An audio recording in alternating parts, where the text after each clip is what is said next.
There's a quiet assumption we all make. If you don't have friends, something must be wrong with you. Maybe you're shy, maybe you're awkward, maybe you're just difficult. What if the opposite is true? What if your solitude is not a failure of social skills, but a result of genuinely rare and unique personality traits?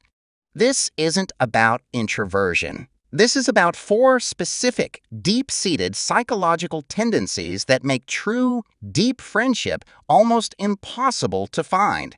Today, we dissect the rare personality traits of the willingly isolated.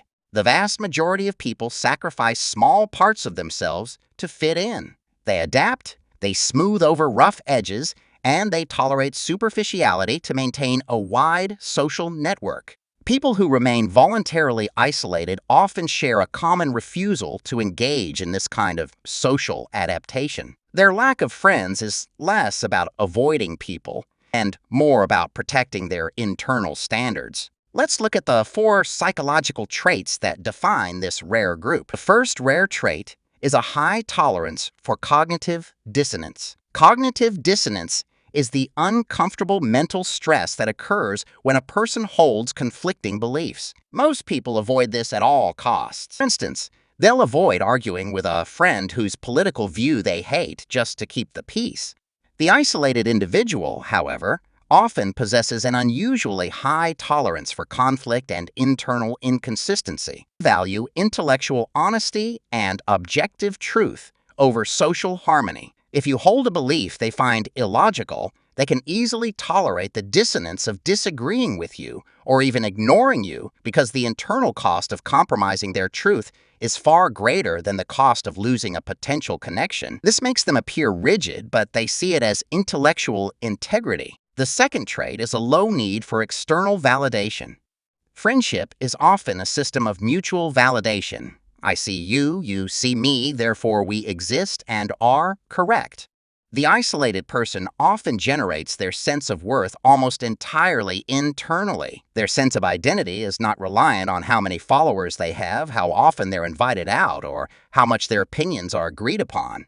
This self-contained validation mechanism is extremely rare, but it means they have no need to be around people simply to feel important or acknowledged.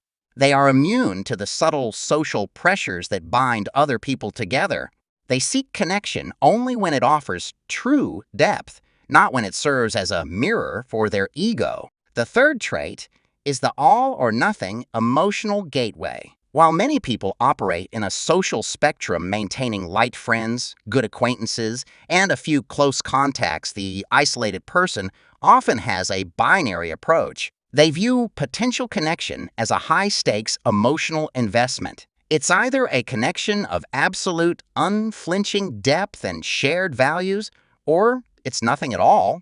They reject the gray area of acquaintanceship because finding a few people who meet their exacting high investment criteria is incredibly difficult. They often choose solitude rather than investing in superficial bonds. They prefer the certainty of being alone over the risk of being emotionally disappointed by low-effort relationships. The final trait is an acute self-awareness of energy expenditure. These individuals are highly attuned to the cost of social interaction. They understand that socializing, even with close friends, is a drain on their finite mental and emotional resources. They are experts at recognizing when a social obligation, like small talk or a superficial gathering, will not return enough meaningful value to justify the energy output. Unlike others who feel obligated, they ruthlessly protect their time and energy, viewing it as their most valuable asset. Their isolation is simply a conscious, psychological decision to optimize their personal energy economy. Solitude, when chosen, is not a void. It's a space protected by these rare traits. These individuals choose truth over harmony, internal validation over external praise, and high depth over wide quantity. Describes you. Understand that your journey is defined not by a lack of social desire, but by the highest standards of psychological integrity.